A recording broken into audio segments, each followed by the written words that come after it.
Hi there, we are Oren, And Ron, and we are here to showcase the project we developed for the course Internet Environment Programming, the Memory Management Unit.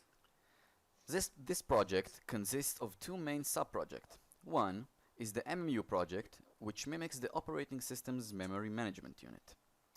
It uses some popular algorithms like LRU and LFU, which stands for least recently used and least frequently used, respectively. The other sub-project is the server, which allows anyone with the right credentials to gain access and download a key component, which we'll talk about in a moment. Without further ado, let's begin.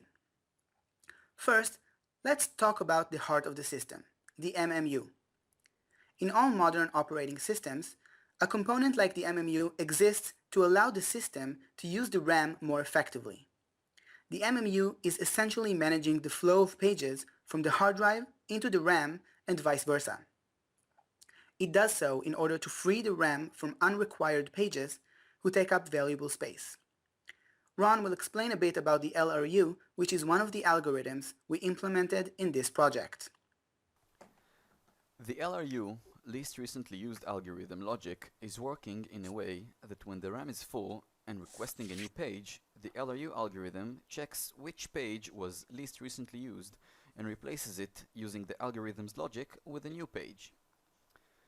Now that you know about the core process behind the project, namely the algorithms, it's time to talk about how the system makes use of this core logic. Let's introduce you to the memory management unit. The memory management unit allows a user to make use of an algorithm that was defined prior to the use of the system. The heart of the MMU class is the method getPages. That method allows a system process to request several pages and receive their reference from the RAM. In this way, a process is allowed to write or read data that exists on the RAM. Furthermore, the memory management unit also provides the shutdown method, which allows the system to save remaining data from the RAM to the hard drive. Okay, so we know that the memory management unit class does the work of getting the pages we need and using the algorithms to manage the pages both in the RAM and in the hard drive. The next question we want to answer is what makes use of this class? So, in real life, the MMU is being fed with requests by processes that are currently running in the operating system. In our project, we mimic this behavior by using threads. Let's get to know the process class a bit better. The process class mimics the processes that run on the operating system. The process class purpose is to request pages from the MMU and read or write their data. And then the process goes to sleep for a defined amount of time. Process cycle demonstrates one cycle of a process. Process cycles holds a collection of objects from the process cycle class. Run configuration holds a collection of process cycles, and the procedure is generated by an external JSON file at the startup of the system. Congrats on getting this far. We have completed the explanation of the MMU logic and the classes that stand behind it. Now, there is only one class left to discover, the MMU driver. The MMU driver is a very straightforward class. It also holds the main method which starts up the system. First, we instantiate the RAM and the memory management unit object with the desired algorithm and an identical capacity for both. Afterwards, the read configuration file method takes the JSON file that was defined in the system and reads the run configuration object from it. That file includes all the processes' behaviors we mimic in this project.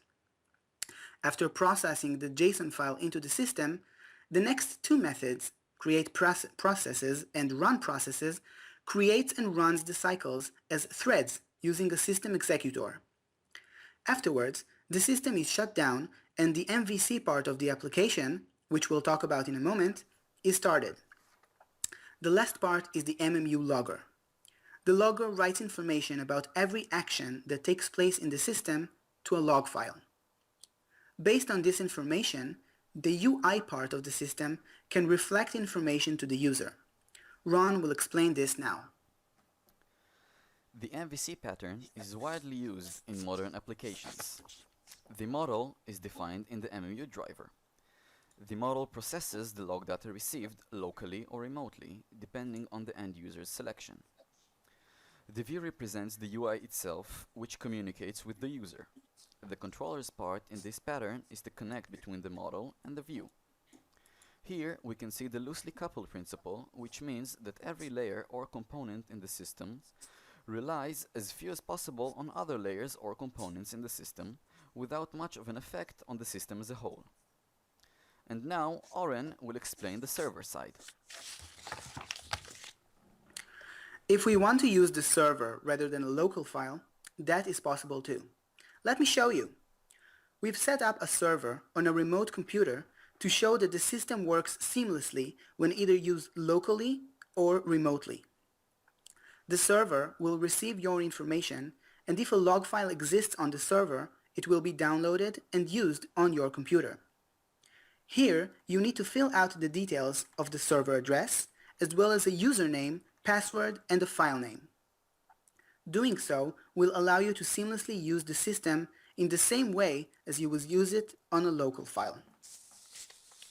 Thank you for joining us today. We hope you enjoyed this presentation. You can find the GitHub link for this project in the description below.